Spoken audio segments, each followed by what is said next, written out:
নিজের সমর্থনে ভোট প্রার্থনা করলেন সভাপতি পদপ্রার্থী পৃথা দেবপাল।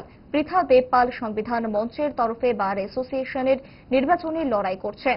ভোটের লড়াইয়ে বার অ্যাসোসিয়েশনের সমস্ত ভোটারদের কাছে তাকে ভোট করার আহ্বান জানিয়েছেন।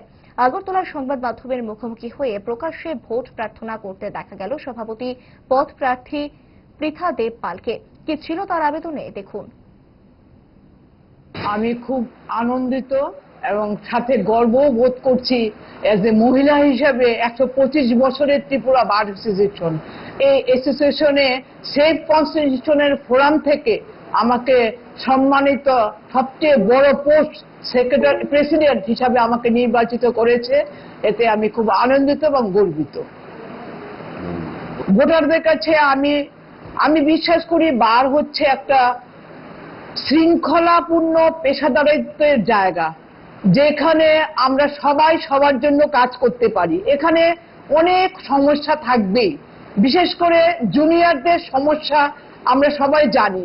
এখানে জুনিয়ররা বিশেষভাবে উপেক্ষিত। অনেক জুনিয়র এখানে এখনো সদস্যপদ পায়নি। তাদের অনেক ইচ্ছা থাকা সত্ত্বেও তারা অনেক আবেদন করেছে, তারপরেও তারা বার কাউন্সিল থেকে পেয়েও তারা আমাদের এখানে পায়নি।